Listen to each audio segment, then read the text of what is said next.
nagsabi, "Hindi maaari ito sa mga tao, datapwat hindi gayon sa Diyos, sapagkat ang lahat ng mga bagay ay may pangyayari sa Diyos."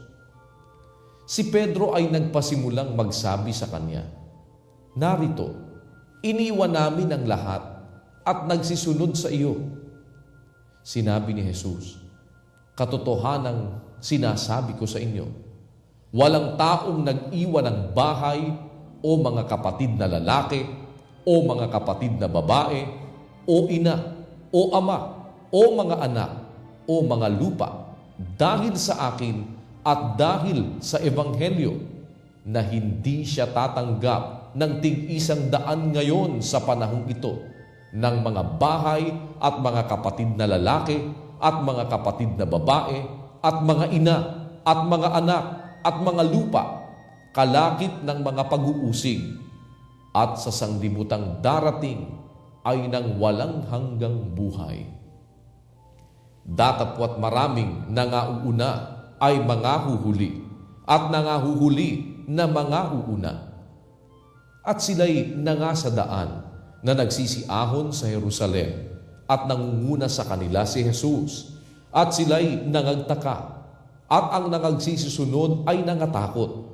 At muling kinuha niya ang 12 at nagpasimulang sinabi sa kanila ang mga bagay na sa kanya'y mangyayari. Na sinasabi, "Narito, nagsisiahon tayo sa Jerusalem at ibibigay ang anak ng tao sa mga pangulong saserdote at sa mga eskriba at siya'y kanilang hahatulang patayin at ibibigay siya sa mga hintil. At siya'y kanilang aalimurahin at siya'y luluraan at siya'y hahampasin at siya'y papatayin at pagkaraan ng 3 araw ay magbabangon siyang muli." At nagsilapit sa kanya si Santiago at si Juan na mga anak ni Zebedeo na sa kanya'y nagsisipagsabi, "Guro, ibig naming iyong gawin sa amin ang anumang aming hingin sa iyo." At sinabi niya sa kanila, "Ano ang ibig ninyong sa inyo'y aking gawin?"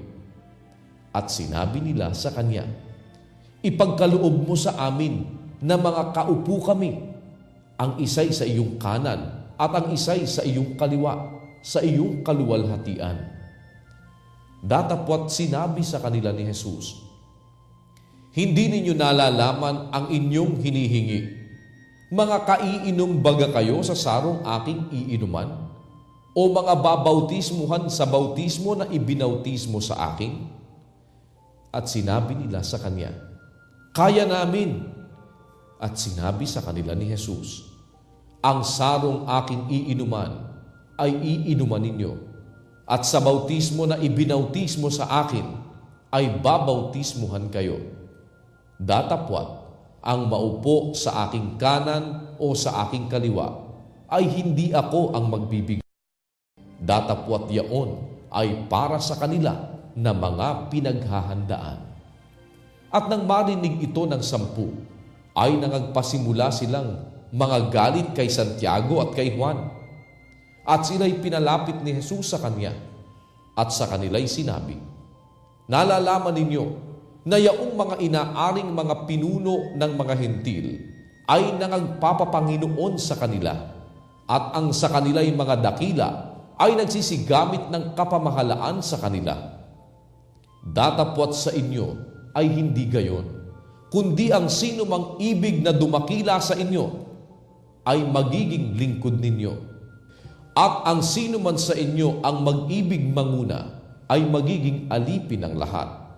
Sapagkat ang anak ng tao rin naman ay hindi na parito upang paglingkuran, kundi upang maglingkod at ibigay ang kanyang buhay na pangtubo sa marami." At nagsidating sila sa Jericho, at habang nililisan niya ang Jericho, nakasama ang kanyang mga alagad at ng lubhang maraming mga tao, ang anak ni Timeo, si Bartimeo, na isang pulubing bulag, ay nakaupo sa tabi ng daan.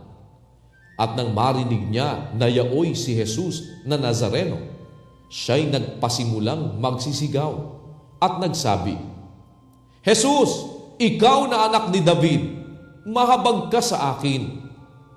At siya'y pinagwikaan ng marami upang siya'y tumahimik. Datapwat siya'y lalong sumisigaw, ikaw na anak ni David, mahabag ka sa akin.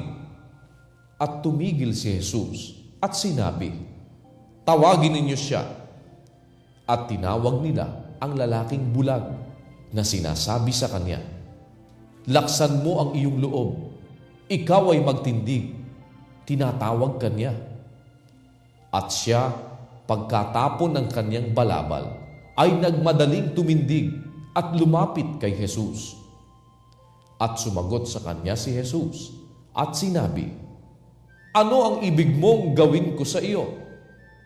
At sinabi ng lalaking bulag, Rabboni, natanggapin ang aking paningin. At sinabi sa kanya ni Jesus, humayo ka ng iyong lakad, pinagaling ka ng iyong pananampalataya. At pagdakay, tinanggap niya ang kanyang paningin at siya'y sumunod sa kanya sa daan.